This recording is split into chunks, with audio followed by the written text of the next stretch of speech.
दोस्तों आज की नई इन्फॉर्मेटिव वीडियो के साथ आपकी खिदमत में हाजिर हूँ।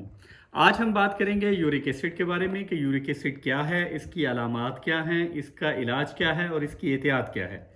जैसा कि आप जानते हैं कि ऐसे मर्द और ख़वातीन जो खून की कमी का शिकार होते हैं या मोटापे का शिकार होते हैं या ब्लड प्रेशर के मरीज़ होते हैं या मुरगन जो ग़िज़ाएँ हैं तेज़ मिर्च मसाले वाली उनका इस्तेमाल करते हैं तो उनके अंदर ये बीमारी ज़रा जल्दी फैलती है। हमारी बॉडी के अंदर एक प्योरीन पाया जाता है जिसके केमिकल ब्रेकडाउन की वजह से भी यूरिक एसिड बनता है। यूरिक एसिड हमारी किडनी और बॉडी में ऑलरेडी मौजूद होता है और उसका इखराज होता रहता है। ये एक नेचुरल प्रोसेस है, लेकिन बाज़-औक़ात ये इसके अंदर बॉडी के अंदर और किडनी के अंदर इसके क्रिस्टल बनना शुरू हो जाते हैं जिससे इसका इखराज नहीं होता और हम यूरिक एसिड का शिकार हो जाते हैं। जब हम यूरिक एसिड का शिकार हो जाते हैं तो हमें जोड़ों के दर्द का मसाइल का सामना रहता है, हमें घंटिया के मसाइल का सामना रहता है, हमें पट्ठों के दर्द का मसाइल का सामना रहता है और हमें पाँव के अंगूठे जो हैं उनकी सोजन का भी सामना रहता है। और बसा औकात ऐसा होता है कि ये मर्ज़ इतनी शिद्दत अख्तियार कर जाता है कि जिसकी वजह से इंसानी जिस्म लाग़िर हो जाता है और अपाहिज हो जाता है। लेकिन ऐसी सूरत हाल में अगर आप यूरिक एसिड का शिकार हो जाएं तो इसमें घबराने वाली या परेशान होने की ज़रूरत नहीं है। आप एहतियात की ज़रूरत है। आप इसमें पानी जो है वो ज़्यादा इस्तेमाल करें, ताकि पानी ज़्यादा इस्तेमाल करेंगे तो ये किडनी के रास्ते से यूरिन पास करेंगे तो ये आपका यूरिक एसिड का इखराज होगा।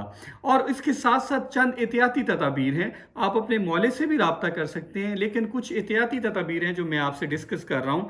आपने एक तो रेड मीट का इस्तेमाल नहीं करना, यानी कि बड़े गोश्त का इस्तेमाल नहीं करना, आपने दालें नहीं खानी और उसके अलावा आपने पालक नहीं खानी, आपने मशरूम नहीं खाना, आपने गोभी नहीं खानी, अल्कोहल ड्रिंक्स जो हैं उसका इस्तेमाल नहीं करना।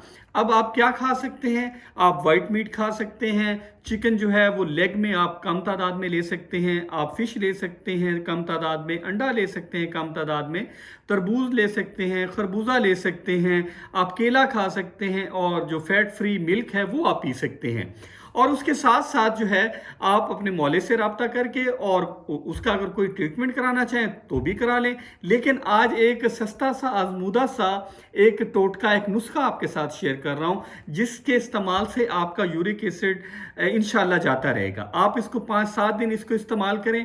एक कहवा है जो मैं आपके साथ शेयर कर रहा हूं, इसको अगर आप इस्तेमाल करेंगे तो आपका यूरिक एसिड 5-7 दिनों में इंशाल्लाह ख़त्म हो जाएगा। आपने करना क्या है कि आपने ये अदरक आप देख रहे हैं, अदरक को जैसा कि आप जानते हैं अदरक एक बहुत बड़ा पेन रिलीफ का सोर्स माना जाता है। आपने अदरक लेनी है थोड़ी सी, आपने थोड़ी सी इलायची लेनी है, थोड़ा सा आपने हाफ टी स्पून जो है सौंफ लेना है और उसके साथ साथ आपने ये पुदीना के जो पत्ते हैं ये लेने हैं और आपने इनका इस तरह से कहवा बनाना है और कहवा बना के आप इसको सुबह शाम पिएं तो इंशाल्लाह आपका जो यूरिक एसिड है वो जाता रहेगा और आपकी ज़िंदगी जो है वापस अपनी उसी रूटीन में आ जाएगी, रवां दवां हो जाएगी। तो इसमें कोई परेशानी वाली बात नहीं है, ये अक्सर हो जाता है। तो आपने एहतियाती तदाबीर करनी है, आपको ये नुस्खा इस्तेमाल करें, फ़ायदा होगा। वीडियो अगर आपको पसंद आए इसको लाइक करें, इसको शेयर करें और चैनल को सब्सक्राइब करें। खुश रहें, खुशियाँ बाँटें।